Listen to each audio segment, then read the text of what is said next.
Ողջույն սիրելի հայրենակիցներ, եթերում Նանտապանն է։ Եվ այժմ մենք զրուցելու ենք Հայաստանի Եվրոպական կուսակցության վարչության նախագահ, Պան Եվրոպա Արմենիայի կառավարիչների խորհրդի նախագահ, պարոն Տիգրան Խզմալյանի հետ։ Ողջունում եմ պարոն Խզմալյան, շնորհակալ եմ, որ այժմին մեզ հետ եք։ Բարև ձեզ։ Եվրոպայի խորհրդի հաղորդագրության մեջ նշված է Հայաստանում գտնվում է Եվրոպայի խորհրդի գլխավոր քարտուղարը, այս մասին մենք բոլորս գիտենք, եւ ես մեջբերում եմ Եվրոպայի խորհրդի հաղորդագրության մի դրվագ։ Եվ այսպես նշված է. այցը տեղի ունենում Հարավային Կովկասի համար վճռորոշ պահին, վճռորոշ պահ ես կխնդրեմ դուք ձեր ընկալմամբ մեկնաբանեք, թե ինչու է դա այս ժամանակահատվածը համարվում Հարավային Կովկասի համար վճռորոշ պահ եւ շարունակությունը հաղորդագրության գլխավոր քարտուղարը հերթական անգամ կհաստատի, որ Եվրոպայի խորհուրդը աջակցում է Հայաստանի Ադրբեջանի միջև խաղաղության համաձայնագրի շուտապույտ ստորագրմանը։ Մինչ այդ դուք ձեր հարցազրույցներից մեկում ասել եք, որ քանի դեռ շարունակում ենք մնալ ԵԱՏՄ հապկի անդամ, խաղաղության պայմանագիրը չի կնքվելու։ Եվ այսպես Հայաստանում է գտնվում Եվրոպայի խորհրդի գլխավոր քարտուղարը, նա համարում է, որ վճռորոշ պահ է, դուք համարում եք, որ խաղաղության պայմանագիր ներկայումս չի կնքվելու այս իրավիճակում։ Իմ ասացի եւ եվրոպական մոտեցման մեջ չկա հակասություն։ Վճռորոշ պահը դա ուղղակի գեղեցիկ արտահայտություն չէ։ Մենք ապրում ենք աշխարհաքաղաքական եւ քաղաքակրթական սահմանների փոփոխության տարիներին։ Բոլորիս աչքի առաջ Միացյալ Նահանգները շատերի համար անսպասելի, գրեթե բոլորի համար անսպասելի, թեև Թրամփի վերընտրություններից հետո դա արդեն ակնհայտ էր, փոխում է, ասենք, մեղմ արևմուտքի նախկին ամբողջականությունը եւ եթե շատ պարզացնենք, Եվրոպան մնում է գրեթե մենակ, որովհետեւ երկրորդ համաշխարհային պատերազմից հետո Եվրոպայի զարգացումը, բարգավաճումը, հզորացումը հիմնված էր Միացյալ Նահանգների ռազմական երաշխիքների, ուժի եւ պաշտպանության վրա։ Դա թույլ էր տալիս Եվրոպային չծախսել ռազմական պատրաստությունների վրա եւ դա իմիջիալոց Միացյալ Նահանգների պահանջն էր։ Գերմանիային պարզապես թույլ չէր տրվում ունենալ հզոր բանակ, ինչը մեր աչքի առաջ հիմա փոխվում է եւ Գերմանիան գրեթե $1 տրիլիոն է պատրաստվում առաջիկա տարիներին ծախսել եւ մենք պատկերացնում ենք, թե ինչ է դառնալու Գերմանիան մի քանի տարի անց եւ ռազմական եւ քաղաքական հետեւաբար իմաստով։ Բայց վերադառնանք ձեր հարցին։ Եվրոպան փնտրում է նոր դաշնակիցներ։ Մենք տեսանք բավական հետաքրքիր այցեր Չինաստան, որի հետ կնքվեց սառը խաղաղություն։ Ուրսուլա ֆոն դեր Լայնը ընդգծեց, որ չի կիսում Միացյալ Նահանգների նախահարձակողական մոտեցումը, բայց Չինաստանը Եվրոպայի համար մնում է մրցակից։ Վերջին օրերին Ուրսուլա ֆոն դեր Լայնը հանդիպեց Նարենդրա Մոդիի, աճող մեկ նոր վիթխարի ուժի Հնդկաստանի վարչապետի հետ եւ նրանց հետ նրանք որպես աշխարհի ամենամեծ ժողովրդավարություն համարվող երկրի հետ կնքեցին ռազմավարական համաձայնագիր ոչ միայն տնտեսական, այլ նաեւ զինվորական, ռազմական համագործակցության մասին եւ դա շատ կարեւոր է նաեւ Հայաստանի համար։ Հիմա նրանք փաստորեն ուզում են հստակեցնել իրենց ազդեցության սահմանները եւ ահա ինչու պահը վճռորոշ է Հարավային Կովկասի, ինչպես իրենք են ասում, համար, որը կարող էր դառնալ, դա իմ ամենասիրած գաղափարներից մեկն է, հարավ-արևելյան Եվրոպա։ Եվ Վրաստանի հետ միասին Հայաստանը դառնում էր փաստորեն մի քանի տարի առաջ եւ մինչեւ վերջերս ուներ այդ հնարավորությունը դառնալ Ուկրաինայի եւ Մոլդովայի հետ միասին ծով ծովով հարավ-արևելյան Եվրոպայի քաղաքակրթական սահման։ Ադրբեջանը դուրս էր մնում այնտեղից։ Սակայն վերջին 2 տարիների, 2-3 տարիների ընթացքում սկզբից Վրաստանը փաստորեն վերադարձավ ռուսական վերահսկողության տակ եւ Եվրոպան դա ֆիքսեց։ Արդեն փաստորեն ընդունվում են եւ Միացյալ Նահանգներում եւ Եվրոպայում հատուկ նոր քաղաքականություն է մշակվում Վրաստանի համար։ որը այլևս չի դիտում Վրաստանը որպես եվրոպական միության անդամակցելու տեխնացու։ Դա սառեցված է։ Եվ թե Հայաստանի վերաբերյալ դա չի ասվում, բայց եվրոպացիները հասկանում են, որ Նիկոլ Փաշինյանի երկիմաստ եւ ոչ անկեղծ, ասեմ զգուշորեն, քաղաքականությունը տանում է Հայաստանին վրացիացման ճանապարհով։ Այսինքն այլ կերպ ասած Ռուսաստանը հիմա անում է Հայաստանում այն, ինչ արել է Վրաստանում։ Ավելի պարզ ասենք, եվրոպացիները դա հասկացան եւ հիմա վերջին ստուգումներն են անում, ստուգարքներն են անցկացնում։ Արդյոք Հայաստանը այդպես էլ չի կարողանա իրականացնել այն հնարավորությունը, օգտագործել այն շանսը, մտնել այն դուռը, որը Եվրոպան բացել է մեզ համար։ Հիմա մենք տեսնում ենք, որ 3 ամիսը գրեթե 3 ամիս է անցել, ինչ Հայաստանը ընդունել է օրենք, որը պատրաստել է ժողովրդավարական ընդդիմությունը, իրական երրորդ ուժը, որը մենք անվանում ենք Եվրադաշինք, Հայաստանի Եվրամիության անդամակցության մասին եւ կառավարությունը ազգային ժողովի հետ միասին ցուցադրաբար արհամարում են ոտնահարում են այդ օրենքը, թքում են փաստորեն ժողովրդի կամքի վրա, որովհետև այդ օրենքը ընդունվել է ստորագրավակի շնորհիվ։ Եվ փաստորեն բարձր ամբիոններից մեզ ասում են, որ Հայաստանը չի ուղարկում հայտ Եվրոպա միանալու Եվրամիության դեռևս։ Դե չի ուղարկել, մենք տեսնում ենք, օրեր անցնում են, անցել է արդեն 70 օրից ավել, եւ այդ ընթացքում Ալբանիան եւ Մոլդովան արդեն նշել են 27 եւ 28 թվականներ իբրև իրենց այդ նախապատրաստական աշխատանքի վերջնական ժամկետները, որից հետո իրենք պատրաստ են լինելու 2030 թվականի այդ Եվրոպայի վերջին ընդլայնմանը։ Մեր կառավարությունը զբաղվում է բոլորովին այլ գործերով եւ փաստորեն մտնում է Վրաստանի հետ միասին ռուսական վերահսկողության տակ։ Վրաստանացվում է, հա, ինչպես դուք ասում եք։ Այո, վրաստանացվում է, այդ եվրոպական հնարավորությունը սառեցված է եւ վրացական երազանքից հետո մենք տեսնում ենք հայկական մղձավանջ, որովհետեւ մեզ համար դա մահաբեր է ի տարբերություն վրացիների։ Գլխավոր քարտուղարը Հայաստանում հարցազրույց տվեց լրատվամիջոցներից մեկին, հանրային հեռուստաընկերությանը, եւ այնտեղ այսպիսի ձևակերպում կար։ Այո, նա վերահաստատեց, որ նրանք աջակցում են Հայաստանի եւ Ադրբեջանի միջև խաղաղ պայմանագրի ստորագրմանը։ Նա այսպիսի ձևակերպում ասեց. մենք բարեկամաբար ճնշում ենք գործադրում Ադրբեջանի վրա, որպեսզի այդ պայմանագիրը ստորագրվի։ Նշանակում է արդյոք, որ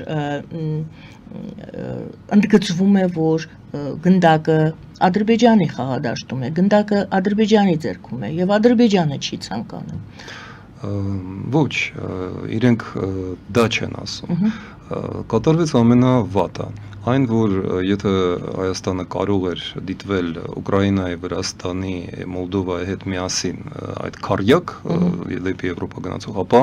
վերջին ամիսներին Եվրոպան իր տեսլականում, որը հրապարակվեց մայիսի վերջին 28-ին, եթե չեմ սխալվում,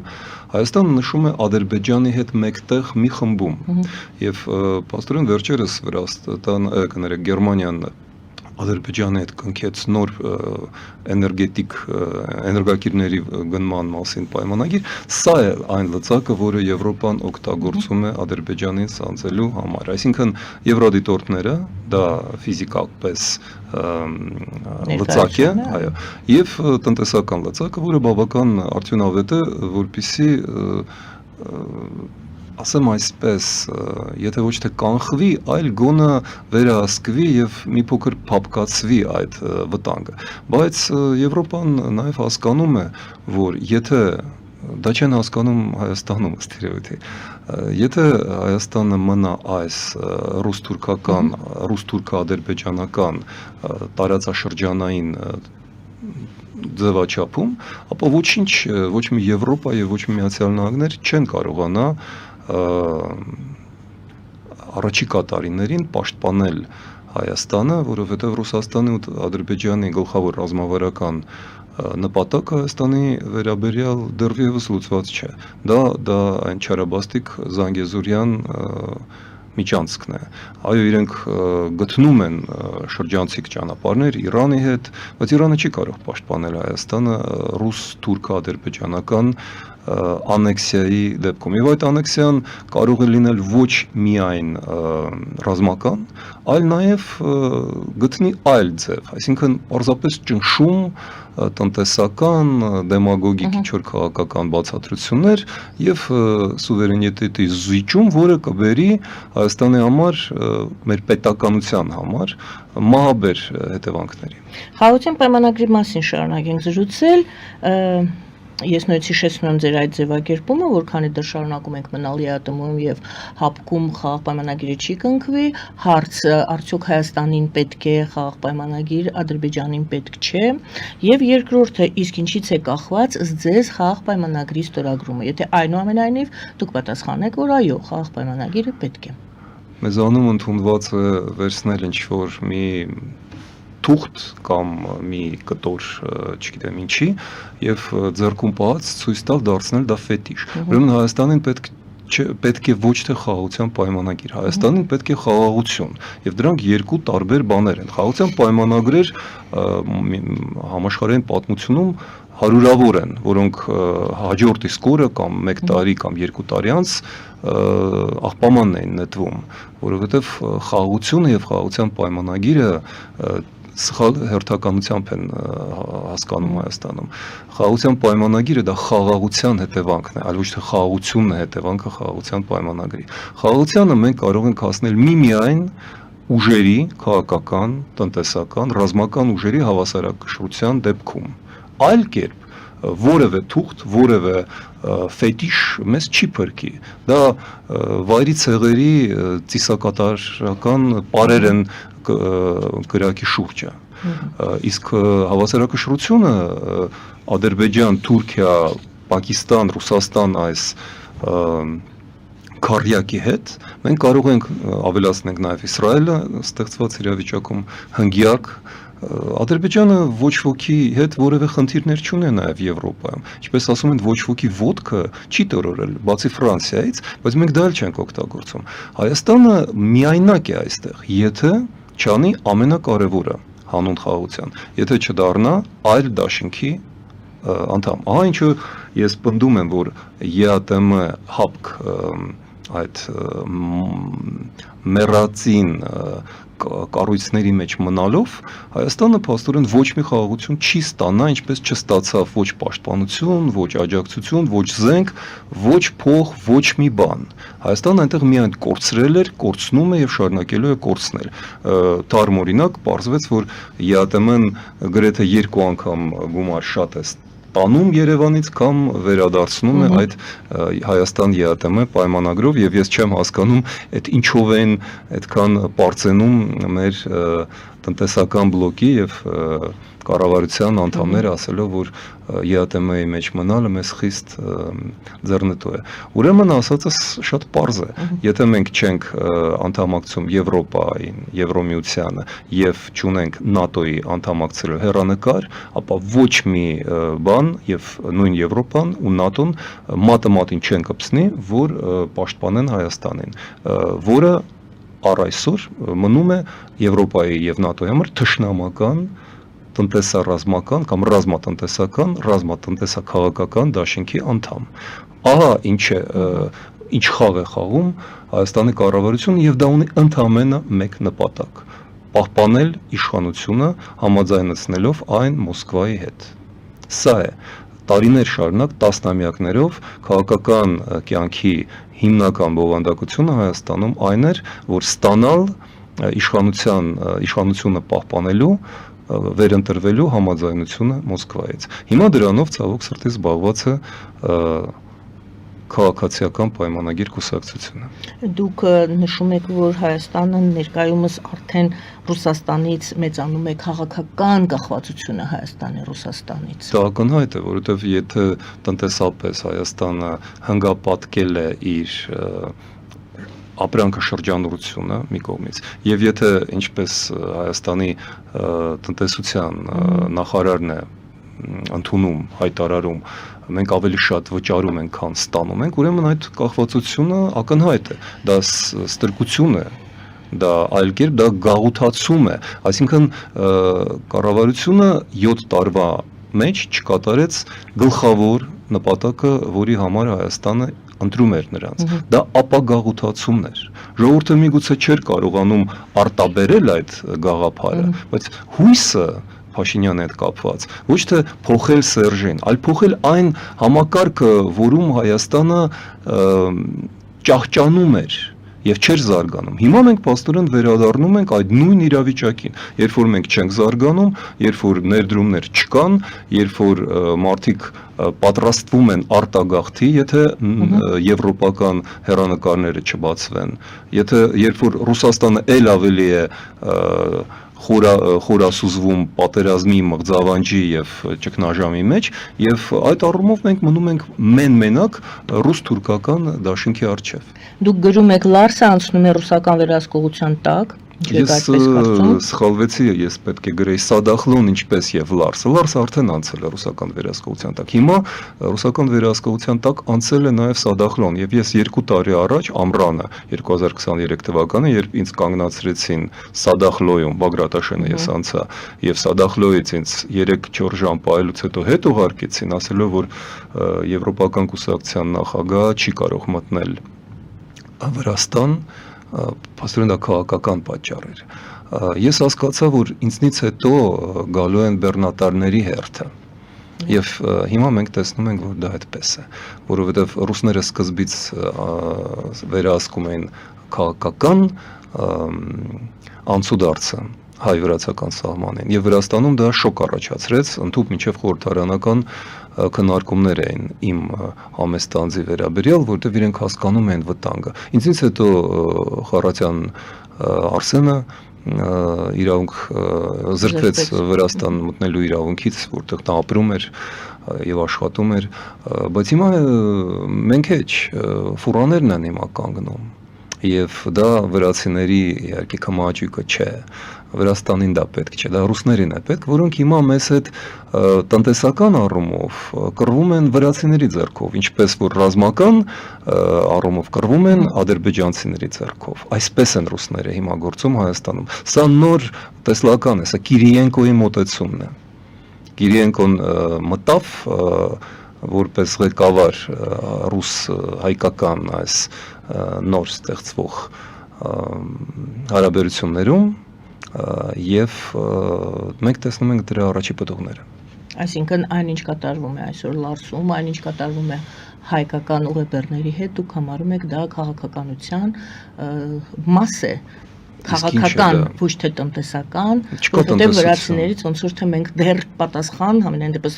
չենք ստացել, թե ինչու են կանգնած են վրացիները չունեն այդ պատասխանը։ Ամիսներով։ Վրացիները չունեն այդ պատասխանները, նրանց ուղղակի հրահանգել են այն մարդիկ, ովքեր դուք քաղաքական եք համարում այդ տնտեսությունը միայն քաղաքական է, ինչպես նաև պատերազմը։ Լուծում մեկն է։ Մենք այդ լուծման մասին խոսում ենք տարիներ շարունակ, այդ նպատակով մենք ստեղծեցինք Հայաստանը եվրոպական կուսակցություն, այդ նպատակով է 21 թվականին պատերազմից վերադարձած ես եկա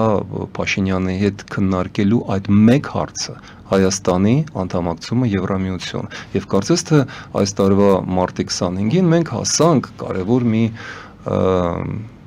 միջանկյալ արդյունքի ընդունվեց օրենքը։ Ինչ օրենք է դա, որովհետև շատերը ասում են ոչինչ չի պարտավորեցնում այդ օրենքը քվեարկության մասին է։ Ինչի մասին է օրենքը, կարող եք մեզ բացատրել։ Ինչով է տարբերվում Եվրոպան Ասիայից։ Եվրոպան ինչ է։ Եվրոպան դա օրենքի երկիր է։ Եթե օրենքը ընդունված է, այն գործում է։ Այդ օրենքը կարելի է օգտագործել դատարանում, ասելով որ դուք ունեք այս օրենքը եւ պարտավոր եք դա կատարել։ Եվ այդ օրենքը կատարվում է։ Ինչ բան է Ասիան։ Այնտեղ որևէ օրենք բացի պայմանավորվածությունից, կաշառքից եւ չգիտեմ ինչից չի գործում։ Ընդ որում դա ոչ միայն Եվրոպա-Ասիա, օրինակ երեք ձերբակալվեց Արգենտինայի նախագահ Կրիստինա Քիրշները 6 տարով բանտարկված է լինելու, ազատազրկված է լինելու կոռուպցիայի մեղադրանքով։ Արգենտինան Եվրոպա չէ, կամ Հարավային Կորեայի գրեթե բոլոր նախագահներ ու վարչապետները գրեթե բոլորը բանտարկվում են նույն կոռուպցիայի մեղադրանքով, անխտիր, Հարավային Կորեայի էլ փաստորեն դա Ասիա է, բայց պարզվում է, որ սա աշխարհաքաղաքական, աշխարհագրական հարց չէ, սա քաղաքակրթական հարց է, եւ Հայաստանն այս առումով ունի հնարավորություն դառնալ Եվրոպա, բայց եթե կառավարությունը ընդունում է օրենք, ազգային ժողովը ընդունում է օրենք եւ օրեր անց արտաքին գործերի նախարարը խորհրդարանի խոսնակը եւ երկրի վարչապետ հայտարարում են, որ իրենք չեն կատարելու այդ օրենքը, չեն ուղարկում հայտը, չեն բանակցում, սա նշանակում է, որ օրենքը չի գործում, սա նշանակում է, որ Հայաստանը Եվրոպա չի դառնալու, սա նշանակում է, որ դուք եւ ես, մեր քաղաքացիները պաշտպանված չենք օլիգարխներից, խուլիգաններից, իշխանություններից, ոստիկաններից, որովհետև օրենք չի գործում։ Այսքան բան։ Բայց մինչ այդ մենք օրենքներ չենք ունեցել, այսօր մենք չունենք օրենքներ, այլ օրենքներ, մեր Հայաստանում գործող օրենքներ։ Այնպես եք ասում, որ ոնց որ թե օրենքներ չկան, միայն դա է մեկ օրենքը, որը պետք է կարգավորի մեր կյանքը։ Ես օրինակ եմ բերում, իսկ որ օրենքներն են գործում։ Տեսեք, հենց հիմա ամենաթեժ թեման որն է, վարչապետ կաթողիկոս հակամարտությունը, կա ընդամենը մեկ պարզ լուծում, սահմանադրության 17 եւ 18-րդ կետերը վերաբերվում են Հայաստանի սահմանադրության, իսկ դա գլխավոր օրենքն է, չէ, մայր օրենքն է, վերաբերվում են պետության եւ հայ առաքելական եկեղեցու, ընդհանրապես կրոնական կառույցների հետ հարաբերություններին, եւ այնտեղ գրված է սևը սպիտակի վրա, եկեղեցին Հայաստանում անջատված է պետությունից։ Ինչու է այդպես գրված։ Ընդհանրապես սա շատ հին գաղափար է, սա մեր գաղափարը չէ։ Առաջինը դա Միացյալ Նահանգների սահմանադրությունում կիրառեց Թոմաս Ջեֆերսոնը, այսպես կոչված հիմնադիր հայրերից մեկը։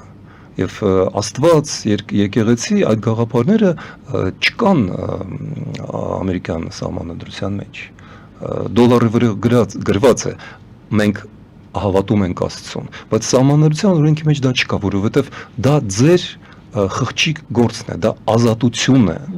դրա վրա է հիմնված։ Ուստի պետությունը իրավունք չունի մուտք գործել այդ տարածք, եւ դա օրենք է, որը հենց հիմա ոտնահարվում է, ինչ գործ ունի կառավարության ղեկավարը եկեղեցու ներքին գործերի հետ։ Եթե այնտեղ կրկնում եմ 17-րդ կետը սահմանադրության հաստատում է դա։ Այսինքն մենք հենց հիմա տեսնում ենք օրենքի ոտնահարում։ Ես լսեցի ձեր այդ կարճ ելույթը ձեր Facebook-յան ձեր էջում, դուք վերնագրել եք մենք պետությունը եւ եկեղեցին, ինձ դա շատ հետաքրքրեց ձեր անդրադարձը եւ կցանկանայի հիմա եւս մեր լսարանին ներկայացնել ձեր դատողությունները, ձեր դիտարկումները։ Մեկ հատվածը դուք հիմա ներկայացրեցիք, ինչը վերաբերում է սահմանադրության մեջ, ինչպես է ամրագրված։ Ես կխնդրեմ մենք պետությունը եւ եկեղեցին։ Ձեր անդրադարձը։ Սա վիթխարի մեծ թեմա է, բայց փորձեմ շատ հակիրճ։ Արդյոք ամեն ինչ լավ է հայկական եկեղեցում։ Իհարկե ոչ։ Սարսափելի վատ է։ Ես ամաչում եմ ասել բաներ, որ գիտեմ վերջի տասնամյակներին հայ առաքելական եկեղեցու գործելակերպի եւ որոշ խայտառակ բաների մասին։ Ես դա չեմ ասում հիմա, որովհետև հիմա ամենասխալ ժամանակն է դա ասելու։ Եվ ինչու։ Եկեղեցին նախ անջատված է պետությունից, ես քաղաքական կուսակցության նախագահ եմ։ Մաքրել եկեղեցին պետք է այո, բայց ով պետք է դա մաքրի։ Դա չպետք է անի կառավարության ղեկավարը, ինչու, որովհետև կառավարությունը պետք է մաքրի նախ եւ առաջ պետությունը իր ոլորտը կառավարվող սահմանադրությամբ եւ օրենքով կառավարվող իր ոլորտները, տնտեսությունը, անվտանգությունը, կրթությունը, բազմաթիվ այլ ոլորտներ, գտնել, փնտրել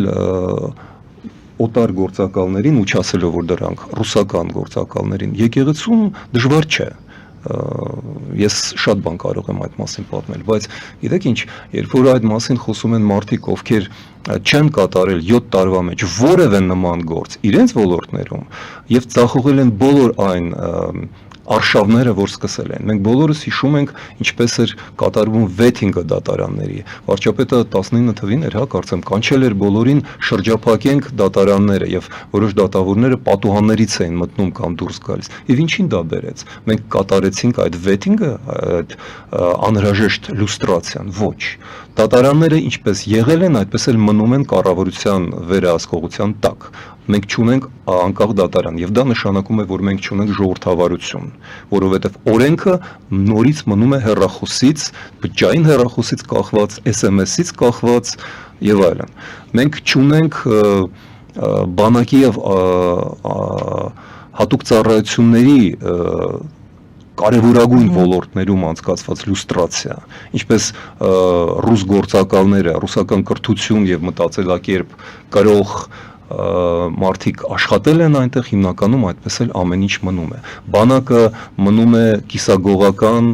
կիսաբանտային համակարգ, որտեղ մարդիկ վախենում են ուղարկել իրենց երեխաներին։ Տնտեսությունը մնում է ռուսական վերահսկողության տակ։ Երկաթուղին, հանքերը, բանկերը, ես կարող եմ շարունակել, մամուլը, քաղաքական կուսակցությունները եւ այդ ամենը թողած դուք զբաղվում եք եկեղեցիով, արդյոք դա է հիմա ձեր գործը։ Ոչ, խնդիրը բոլորովին այլ է։ Այդ քայլով Փաշինյանը ցավոք սրտի լուծում է շատ նեղ կուսակցական եւ անձնական խնդիր։ Նա պատրաստվում է ընտրություններին։ Եվ տեսեք, եթե Լևոն Տեր-Պետրոսյանի սիրած տարերքներ, դա հիսաբաց պատոհաններում, ստվերում 3-4 հոգանոց խմբակում դավադրական պայմանավորվածություն կատարելով վարել իր քաղաքականությունը, եթե Ռոբերտ Քոչարյանի տարերքներ Մոսկվայի հրահանգները կատարելով օգտագործել ուժային կառույցները ժողովրդի դեմ, նա այդպես եկավ իշխանության, նա այդպես դուրս եկավ իշխանությունից սպանդերով։ Եթե Սերժ Սարգսյանը ապարատային խաղերի վարպետ էր եւ շախմատային պարտիա էր խաղում, որը բերեց իրեն ցուկցվանգի, որում նա պարտվեց եւ դուրս եկավ, ապա Նիկոլ Փաշինյանի տարերքն է սկանդալը, որը նա շփոթում է ժողովրդավարության հետ, խառնել ամեն ինչ, բաժանել, պառակտել ժողովրդին ու հասարակությունը, նախկինները եւ ներկաները, սևերը, սպիտակները, արցախցիները, հայաստանցիները, չգիտեմ էլ հիմա գարեգինականները եւ նիկոլականները, ինչի համար, կառավարությունը միավորելու համար է, պետությունը դա համայնք է, որին միավորում են ընդհանուր լեզուն, արժեքները, գաղափարները, տնտեսությունը եւ բանակը։ Սա է դասական։ Մենք տեսնում ենք, որ բոլոր այս ոլորտներում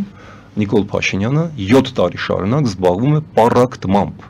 Հանուն ինչի, հանուն սեփական իշխանությունը պահելու, պահպանելու եւ վերարտադրվելու։ Ես կարծում եմ, որ սա մեծագույն սխալ է, սա աններելի մեղք է եւ եկեղեցին այստեղ ընդհանրապես լծակ է։ Կհասնի նա իր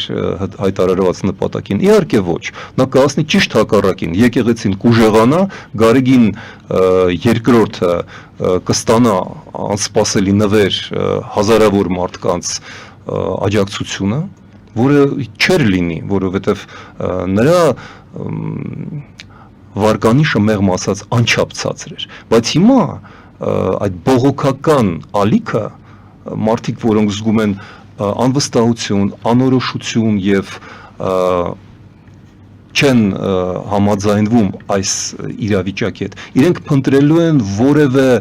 հիմք եւ այդ հիմքը կդառնա հայոց առաքելական եկեղեցին։ Այսինքն կառավարությունը կստանա ճիշտ հակառակը այն նպատակների, որը դրել է։ Եկեղեցին ոչ թե մաքրվելու է, բացվելու է հասարակության, այլ փակվելու է եւ դառնալու է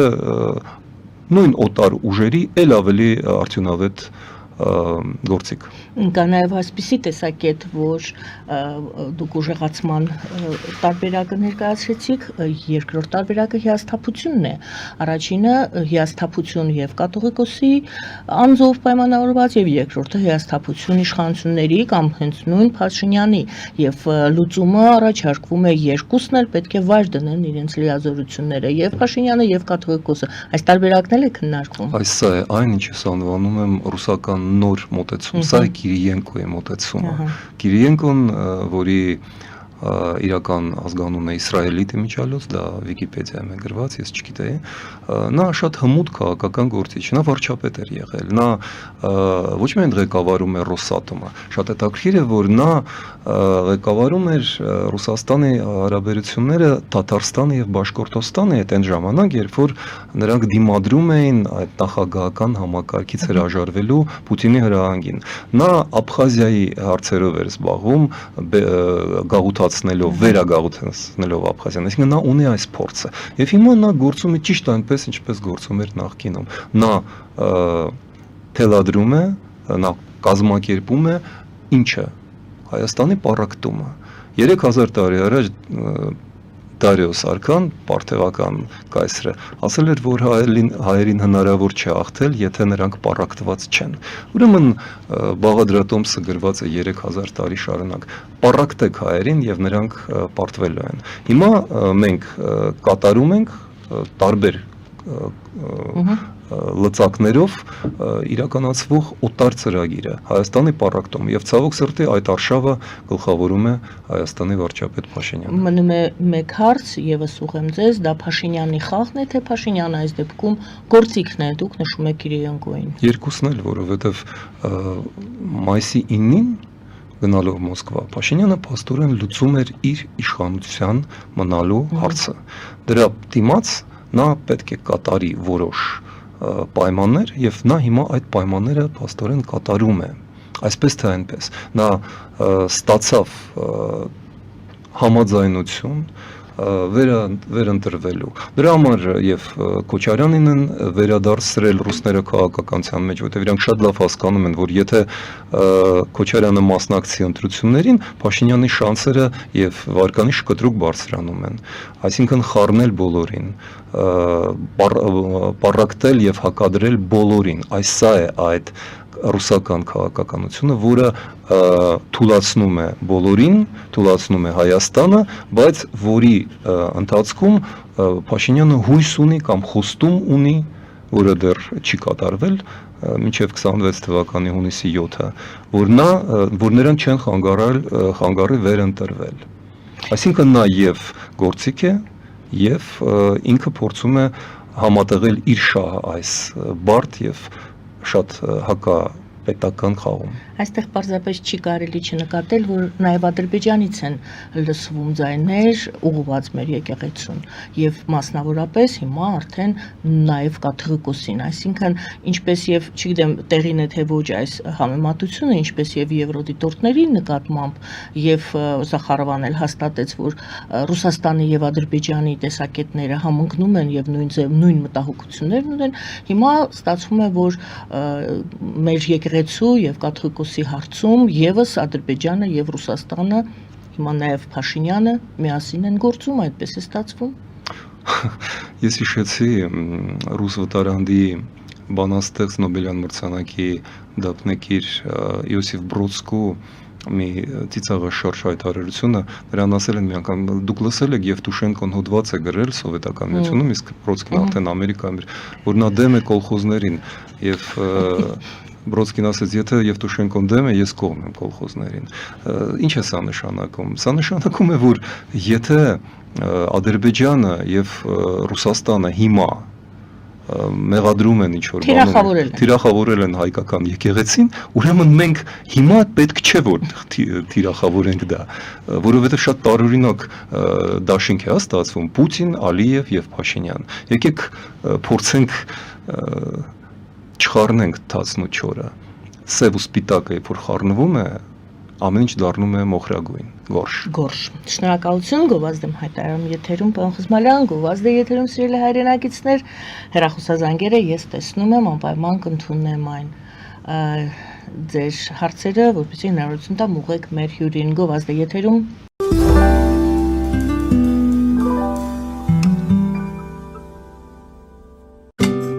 Ինչ է պետք տունը, առանձնատունը կամ ամառանոցը հաճելի, հարմարավետ դարձնելու համար։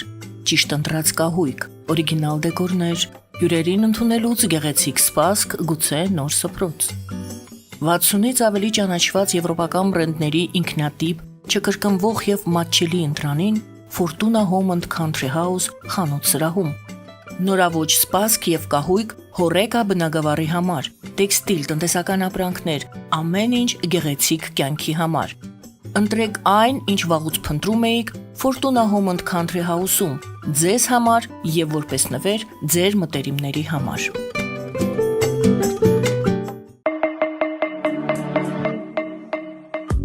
Յուրաքանչյուր զարդ գլուխ գործոց է, պատրաստված ամենայն ճշգրտությամբ եւ կրքով, որոնք կընդգծեն ձեր անհատականությունն ու գեղեցկությունը։ Մեր զարդերը պարզապես աքսեսուարներ չեն, այլ սիրո խոստովանություններ, որոնք կդառնան ձեր հիշողությունների խորհրդանիշը։ Դրանք ձեզ կդարձնեն ոճային եւ գրավիչ։ Ձեր պատմությունը սպասում է։ Ֆելիչե ժամանակակից ատամնաբուժական կլինիկա։ Այստեղ հարմարավետությունն ու խնամքն առաջնային են։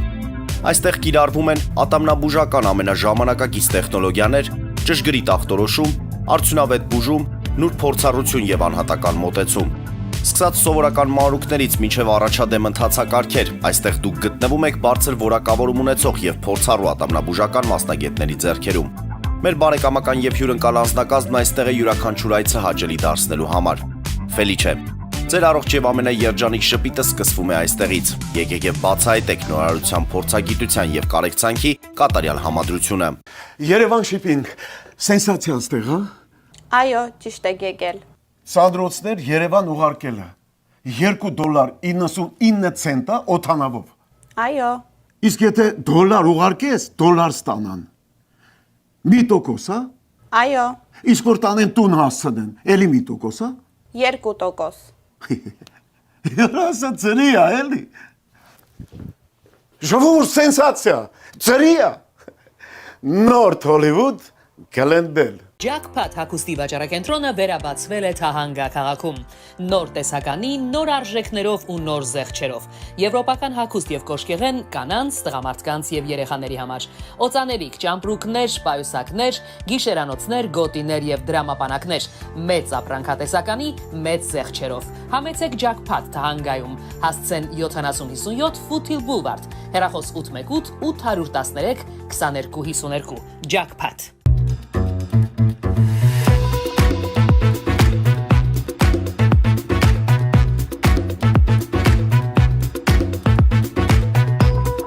Արարատ ռեստորան, ընտանեկան եւ ընկերական ժամանցի լավագույն հասցե, սիրված արտիստներ, հյուրընկալ մթնոլորտ, հարուստ ճաշացան, անմահական խորտիկներ, Արարատ ռեստորան, հասցեն անփոփոխ, սիրով սպասում ենք ձեզ։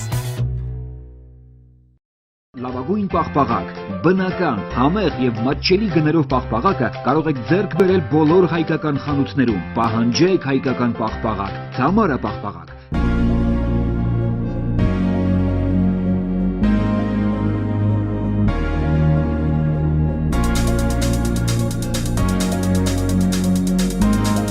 Տպագրեք ձեր գիրքը Նոյան տապան տպագրատանը, ինչպես նաև թերթեր, ամսագրեր, բուկլետներ եւ այլն։ Հասցեն քաղաք Երևան, Իսահակյան 28 առաջին հարկ։ Հեռախոս Հայաստանից +374 55 50 90 52, ԱՄՆ-ից 818 967 567։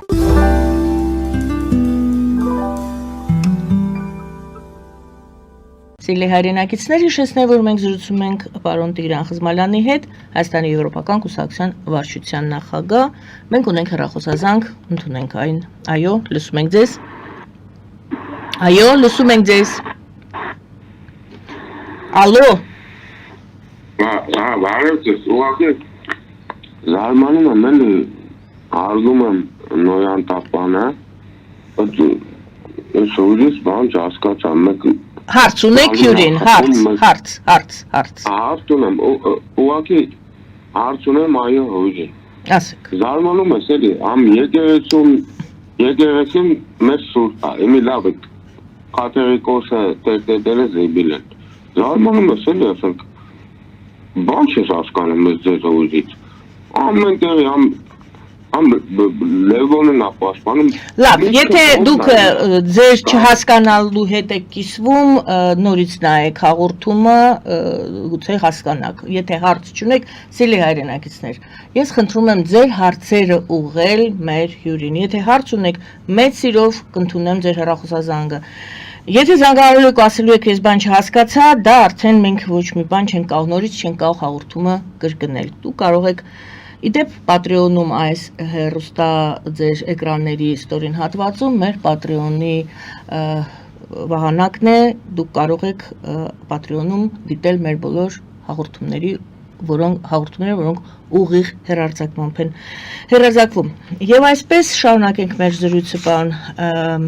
Խզմալյան, շատ անհանգիստ է իրավիճակը մեր հարևան Իրանի 4 կողմը, Իրաքից իմացանք, որ Պենտագոնը իր ռազմական բազաներն է դուրս բերում արագ, Բաղդադից, այո, Գերմանիան եւս անհանգստացած է, բայց արխիվում բանակցություններ են, հերթական բանակցություններ են Միացյալ Նահանգների եւ Իրանի։ Ինչ դուք գիտեք, ես գիտեմ, որ դուք լսում եք եւ հետևում եք այս իրավիճակին, ինչ դուք գիտեք այս մասին, ինչ կարող եք ասել, ինչին կարելի է սպասել։ Նախ ուշադրություն դարձնենք, որ Իրաքից դուրս բերելով զորքերը, Միացյալ Նահանգները առաջի անգամ չէ, որ թողնում են իրենց զենքերը ում քրդերին։ Իրենք փոխանցում են ամերիկյան զենքերը եւ դա տարիներ շարունակ է տևում քրդական ինքնապաշտպանության ուժերին, այսինքն քրդական բանակին։ Մենք դրանից պետք է ճիշտ եզրակացություն անենք։ Միացյալ Նահանգները տասնամյակներով պատրաստում են Քրդստանի պետականությունը եւ պաստորեն ասել են դրան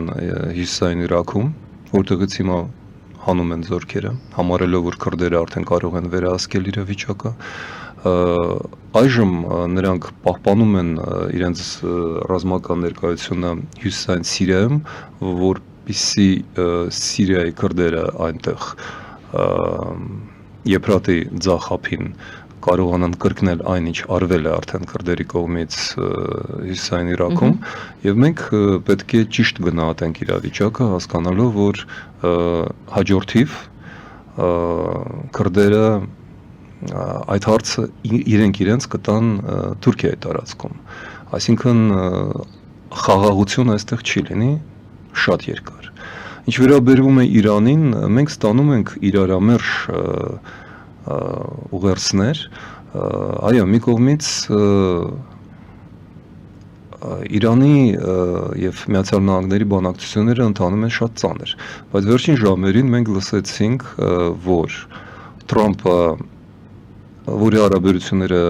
Իսրայելի վարչապետ հետ Նետանյահուի հետ սրվում են, գնալով ավելի ու ավելի, եւ ասեմ ձեզ, որ Իսրայելն է այստեղ գլխավոր դերակատարը Ամերիկա-իրանական հարաբերություններում, բանն է, որ Նետանյահուն արդեն երկար տարիներ նա վարչապետ էր դեռ Օբամայի օրերին եւ այդ ժամանակ էլ փորձում էր ռմբակոծել Իրանի միջուկային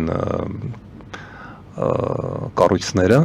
եւ Օբաման առաջին նախագահն էր, ով սպառնաց ուժով ընդհատել Իսրայելի պատրաստվող գրոհը, երբ որ ռմբակոծիչները արդեն օդում էին։ Այնչու Իսրայելին պետք էին Ադրբեջանի օդանավակայանները, որպեսզի այնտեղից վառելիք ստանա վերադառնալու համար Իրանի ռմբակոծելու ծրագրից հետո։ Հիմա փաստորեն Թրամփը, որը չի ցանկանում ներքաշվել որևէ պատերազմի, դա իր սկզբունքն է, ամենտեղ փորձել հասնել զինադադարի, նա նույնը առաջարկում է Իրանին եւ Իրանը այստեղ ուսանավում է։ Հայտարարվել էր, որ իրենք արդեն ունեն փաստորեն բալիստիկ հրթիռ, իսկ այն, որ այդ բալիստիկ հրթիռը կարող է կրել իր հետ միջուկային զենք, Իսրայելում հասկանում են, որ Իրանը կամ շատ մոտ է, կամ արդեն ստացել է միջուկային զենք իմիջիալոց Ռուսաստանի օգնությամբ, եւ դա պատճառ է, որ Իսրայելի հարաբերությունները սրվել են նաեւ Ռուսաստանի հետ։ Վերջին օրերին Իսրայելը փոխանցեց Ուկրաինան ամերիկյան Patriot հակաօդային պաշտպանության հզոր կայանները։ Մյուս կողմից Իրանը հասկանում է, որ չի դիմանա այդ պատժամիջոցներին, եթե դրանք զուգորդվեն նաև ռազմական հարվածով եւ ամեն գնով փորձում է խուսափել դրանից, ուստի հարաբերությունները լարված են, բայց Իրանը հակված է բանակցությունների։ Բարեբախտաբար Թրամփը կարծես թե նույնպես հիմա հակված է ավելի շատ բանակցել Իրանի հետ, քան լսել Նետանյահուի բազմամյա հորդորները ռմբակոծել, ոչնչացնել Իրանը։ Չեք կարծում արդյոք, որ Ադրբեջանը, այո, մենք գիտենք, որ նա միշտ ուշադիր է հետևում այդ բոլոր իրադարձություններին, Ադրբեջանը կօգտվի ցանկացած կայծից, եթե հանկարծ այդպիսի կայծ լինի Իրանի եւ Իսրայելի միջև, թե այդ կայծը կլինի եղել է, նրանք իրար տարբեր երկարատև ռմբակոծություններ արել են, երկարատև եւ կարճատև, եւ Ադրբեջանը լուր նստել է։ Այս անգամ եւս լուր կնստի, թե ոչ։ Ես չեմ կարծում, ես վստահ եմ եւ տարիներ շարունակ ասում եմ եւ ձեր տաղավարում նույնպես ասել եմ։ Հայաստանի համար մահաբեր վտանգը աճելու է այն պահին, երբ Իրանը մտնի առճակատման մեջ Միացյալ Նահանգների եւ Իսրայելի հետ։ Դրանից անմիջապես կօգտվի Պուտինը եւ Ալիևը։ Նրանք կօգտվեն դրանից, որպեսզի փորձեն ճեղքել Սյունիքը։ Ադրբեջանի համար դա ազգային ծրագիր է, Պուտինի համար դա ռազմաքաղաքական ծրագիր է, որպեսզի պահպանել Թուրքիան իր վերահսկողության տակ, էներգետիկ կախման մեջ պահել եւ շարունակել վաճառել արևմուտք ռուսական գազն ու նավթը ադրբեջանականի անվան տակ։ Դա էր նրանց ռազմավարական պայմանավորվածությունը Ուկրաինայի վրա հարձակվելուց 1 օր առաջ 22 թվականի փետրվարի 22-ին, երբ որ Պուտինը ընդունել էր Ալիևին Կրեմլում, ասաց, որ 2 օրից 1 օրից հարձակվելու է Ուկրաինայի վրա եւ պահանջեց, որ Ադրբեջանը վարձահատույց լինի 20 թվականի պատերազմի ռուսական օգնության դիմաց։ Այդ վարձը նշանակելու էր եւ շարունակում է նշանակել, որ Ադրբեջանի ուժի միջոցով Ռուսաստանը պետք է որ ստանա վերահսկողություն Սյունիքի եւ Իրանի սահմանի, Հայաստանի եւ Իրանի սահմանի վրա, կառուցի այնտեղ գազամուղներ եւ նավթամուղեր եւ դա լինելու է պաստորեն մեր պետականության համար մահաբեր հարված։ Իրանը դրան հակադրվում է, բայց Իրանի ուժերը չեն հերիքի այդ դեպքում։ Քանի դեռ դուք ասում եք, որ Թրամփը հակված է Իրանի հետ խաղաղ կերպով լուծել այդ իրենց տարաձայնությունը, դուք ասում եք, որ Հայաստանում, եթե սխալվում եմ, դուք ինձ կուղեք, կշտկեք իմ ասածը, Հայաստանում համընկնում են Իրանի, Միացյալ Նահանգների եւ Եվրամիության շահերը, այո, այս պահի դրությամբ համընկնում են։ Դա միակ տեղն է աշխարհում, որտեղ Միացյալ Նահանգների, Իրանի եւ Եվրամիության շահերը համընկնում են եւ նաեւ Հնդկաստանի արդեն դա էլ է շատ կարեւոր, եթե մենք ճիշտ աշխատենք նաեւ Չինաստանի, այսինքն մենք ունենք պոտենցիալ բրկվելու, բայց այստեղ կա մի նախապայման։ Հայաստանը դրա համար պետք է լինի եվրոպական երկիր։ Եթե մենք դառնում ենք գոնե անդամակցության տեխնացու օր առաջ, ոչ թե 26 թվականին, 27, 28, այլ հիմա, եթե դա հայտարարվի, ի հեճուկս Ռուսաստանի ճնշումների, ի հեճուկս այս տեղական դեմագոգիայի, մենք ունենք շանս, մենք ունենք փրկվելու եւ հզորանալու հսկայական պոտենցիալ։ Սակայն մյուս կողմից կա երկրորդ տարբերական, եթե հանկարծ Միացյալ Նահանգները եւ Իրանը ինչ-ինչ պատճառներով Իսրայելի այսպես աշխատանքի արդյունքում, թե պարզապես Թրամփը զայրացավ, որ արդյունքի չի հասնում բանակցություններում, Իրանը եւ Միացյալ Նահանգները դառնան այսպես պատերազմ առճակատման առջև։ Հայաստանը կշարունակի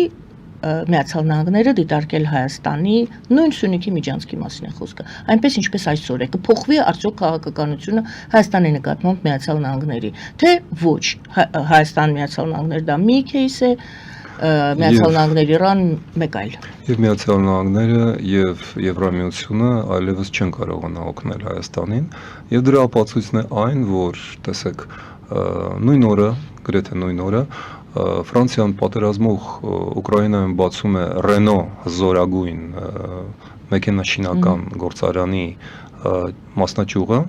դրոններ արտադրելու, ռազմական գործարան, ֆրանսիական, Ուկրաինայում, պատերազմի օրոք, չպատերազմող Հայաստանում Ֆրանսիան բացում է ոչ թե գլխավոր հիպատոսարան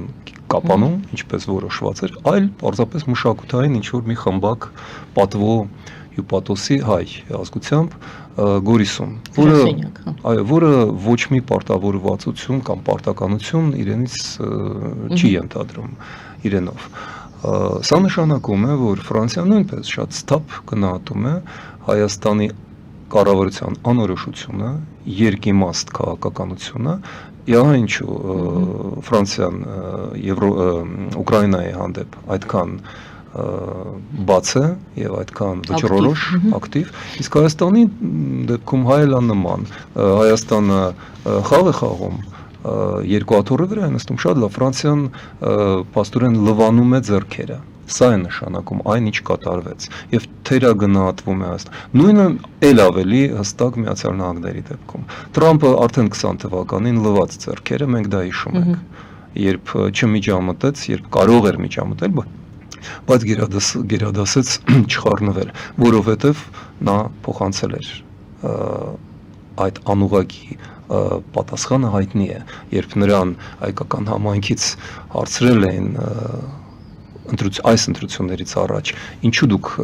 չօգնեցիք մեր երկրին 20 թվականին, նա ասաց, ես 18 թվականին էի ուղարկել իմ անվտանգության խորհրդի խորհրդականին եւ առաջարկել է եւ զենք, եւ փող, եւ օգնություն, դուք հրաժարվեցիք, նույն Նիկոլ Փաշինյանը։ Այսինքն սա փոխանցվել էր հայկական սփյուռքին ուղիղ հարցի տեսքով։ Սա նշանակում է, որ 25 թվականին Միացյալ Նահանգները ել ավելի քիչ են հակված լինելու, հակադրվել ինչին։ Ռուսաստան, Ադրբեջան, Իսրայել, Պակիստան, Թուրքիա, այդ ճնշմանը հանուն ինչի 42 կիլոմետրը, որը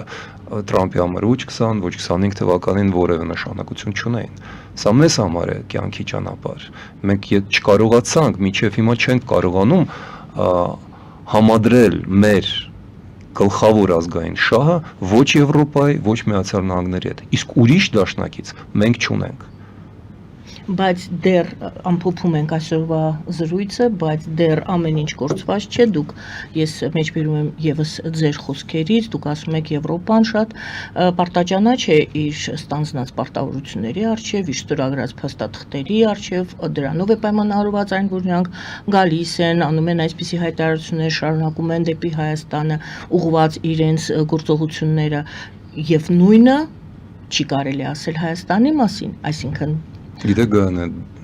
մեր այսօրվա խոսակցությունը փաստորեն մի երկար մեկնաբանություն է ձեր առաջին հարցին եւ մեկ խոսքին, որը դուք ձևակերպեցիք որպես առաջին հարց։ Ինչ է նշանակում Եվրոմիության խորհրդի հայտարարությունը, որ վճռական վճռորոշ պահ է։ Այս սա է նշանակում վճռորոշ պահ։ Եվրոպան եկել է հարցնի, դուք հասկանում եք, որ ամեն ինչ որոշվում է, վճռվում է հիմա։ Մինչդեռ դուք եկեղեցու հետ եք կռվում, մինչդեռ դուք պատրաստվում եք ընտրությունների, մահաբեր վտանգ է կախված ձեր երկրի գլխին։ Դուք հասկանում եք, որ դուք հիմա պետք է կողմնորոշվեք եւ քայլ անեք դեպի այն դուռը, որը մենք բաց պահում ենք ձեզ համար։ Ես չեմ տեսնում հայաստանյան քաղաքական դաշտում դրա գիտակցումը։ Մենք ձեզ հետ քննարկում ենք բաներ, որոնք շատերին թվում են, ինչ կարևոր է, ավելի կարևոր չէ։ Ուշադրության շեղում է տեղի ունենում։ Հենց դա է տեղի ունենում։ Շեղվում է էջմիածնով, շեղվում է խաղաղության պայմանագրով, որը բացարձակապես որևէ իրական կրթությամբ, չգիտեմ, այլ նորաձևություններով, սկանդալներով մանր ու փոքր երկրի ճակատագիրն է հիմա լուծվում, ժողովուրդ։ Եվրոպան դա ուղիղ տեքստով ասում է, վճռորոշ պահ է։ Մենք ձեզ հետ միակն ենք, որ հասկանում ու քննարկում ենք դա։ Ցավոք սրտի ես չեմ լսում լրջություն այս ամեն ինչի վերաբերյալ։ Բայց դուք ակնարկեցիք, որ ոչ թե լրջություն չեն զգում իշխանությունները, այլ միտումնավոր շեղում են ժողովրդի ուշադրությունը։ Տեսեք, մենք արեցինք այնինչ կարող ենք, մենք Այսինքն օրենք իրենք գիտակցում են պահը։ Մենք Եվրամիության անդամակցության օրենք ենք բերել եւ կարծում ենք, որ այդ օրենքը կաշխատի։ Իշխանությունը հիմա հասավ նրան, որ իրենց կողմից ընդունված օրենքը արհամարվում է, ոտնահարվում է։ Ինչ պետք է անենք հիմա մենք։ Մենք հիմա փորձում ենք եվրոպացիների հետ քննարկել այդ իրավիճակը։ Սերտացնել հարաբերությունները Ռուսաստանի հետ։ Դա անում է կառավարությունը, մենք հակառակողությամբ ենք շարժվում։ Որովհետև մեր փրկությունը Եվրոպայում է, այլ ոչ թե Ռուսաստանում։ Ռուսաստանը մեզ համար մահ է, վտանգ, սպառնալիք եւ ոչնչացում 200 տարի շարունակ։ Մյուսները մեր իշխանություններին են զգուշացնում, ասում են Ռուսաստանից շրջվելն է մահ, ինչ ասացիք, այդտեղ թվարկումներով վտանգ, մահ, չգիտեմ ինչ։ Բոլորը տարբեր բաներ են ասում։ Եկեք նայենք միայն գործերին, եկեք նայենք փաստերին։ Այդ ճիշտ է, եկեք փաստերին, ասեք, փաստերով ավարտենք։ Փաստերով ավարտենք, ինչ 1821-28 թվականները Ռուսաստանը մտնում է Հայաստան։ Հայաստանը վերանում է, Հայաստանը դառնում է Երևանская գուբերնիա, իմիջիալոց այսօր հունիսի 12-ն է, Ռուսաստանի օրն է։ Այսօր Ռուսաստանի ազգային տոնն է։ Ես հիշեցնեմ եւ ավարտեմ դրանով, որ 1903 թվականի հունիսի 12-ին, որը հետո դարձավ Ռուսաստանի ազգային տոն ուրիշ առիթով, հունիսի 12-ին վերջին ռուս արքա Նիկոլայ II-ը արգելեց եւ փակեց ինչը հայոց եկեղեցին եւ դպրոցները հայկական։ Ինչ տարօրինակ համընկնում է, չէ՞։ Մենք այսօր 100, չգիտեմ քանի 20 տարի, 23 տարի անց քննարկում ենք նորից հայոց եկեղեցու գլխին կախված վտանգը։ Արդյոք հայոց եկեղեցին 1903 թվականին քրիստոնեության նմուշ էր եւ պայծառ ինչ որ Ատյան։ Ոչ, դա նույն գերական մեղքերի մեջ խորասուզված բարդ կառույց էր, բայց դա էր մեր ազգային ինքնության հիմքը։ Հիմա դա միակ հիմքը չէ, բայց հիմքերից մեկն է եւ մենք հիմա սղոցում ենք այն ճյուղը, որի վրա նստած ենք։ Իսկ սղոցը մեզ տվել են, սրել են եւ կառավարության ղեկավարի ձեռքին տվել են մեր թշնամիները։ Շնորհակալ եմ, պարոն Խզմալյան, այսօրվա զրույցի համար։ Շնորհակալություն սիրելի հայրենակիցներ, հիշեցնեմ, որ Հայաստանի Եվրոպական կուսակցության վարչության նախագահ պան Եվրոպա Արմենիայի կառավարիչների խորհրդի նախագահ Տիգրան Խզմալյանն էր մեր զրուցակից այսօր։ Զրուցվարում էր Գայանե Արաքելյանը, բարին ընձեզ։